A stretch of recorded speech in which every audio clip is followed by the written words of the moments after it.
আমার সোনার বাংলা, আমি তোমায় ভালোবাসি। এখন আমি যদি প্রশ্ন করি, আপনি কোন বাংলাকে ভালোবাসেন?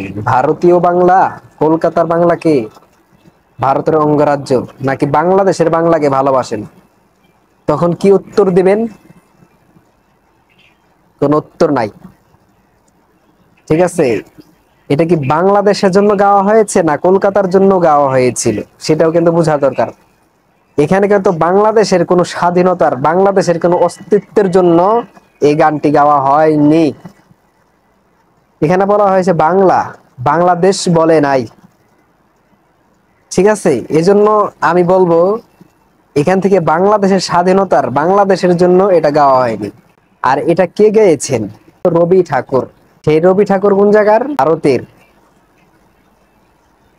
যে রবি ঠাকুর বাংলাদেশের স্বাধীনতা চায়নি, যে রবি ঠাকুর বাংলাদেশের মানুষ উচ্চ শিক্ষিত যাতে না হতে পারে মুসলমানরা, সেই জন্য বাংলাদেশে তিনি ইউনিভার্সিটি চাননি।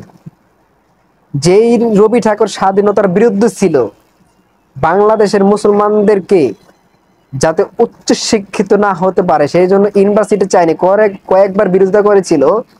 সেই রবি ঠাকুরের গানকে কিভাবে বাংলাদেশের জাতীয় সঙ্গীত দেওয়া হয়, এটাই আমাদের প্রশ্ন।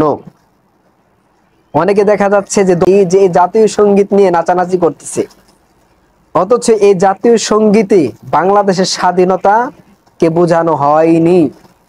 আমি বলবো যে এটা লিখেছেন তিনি হলো কলকাতার ইন্ডিয়ার লোক, এবং কি তিনি বাংলাদেশের স্বাধীনতা চাননি, এবং কি বাংলাদেশের উন্নতি চাননি। সে ব্যক্তি কখনো বাংলাদেশের জন্য এটা গায়নি, কলকাতার বাংলার জন্য গেয়েছিল। কারণ যদি বাংলাদেশের জন্য গাইতো তাহলে বাংলাদেশ শব্দ থাকতো, এখানে বাংলাদেশ শব্দ নাই, বাংলা আছে।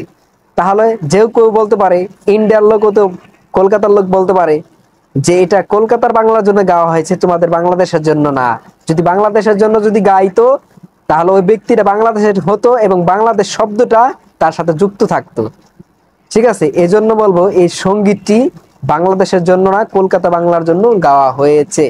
এই আমরা এই সঙ্গীতের পরিবর্তন চাই।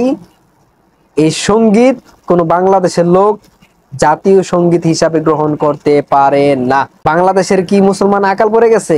বাংলাদেশের কি মুসলমানদের কবি নাই যারা বাংলাদেশের জন্য সঙ্গীত গাবে বা গেয়েছে? তাদেরগুলি জাতীয় সঙ্গীত হিসাবে দেওয়া হোক। তা না করে ভারতের লোকের গাওয়া সেটা বাংলাদেশের জাতীয় সঙ্গীত কেন হবে? এটা কখনো প্রশ্নই আসে না এটা দেওয়ার।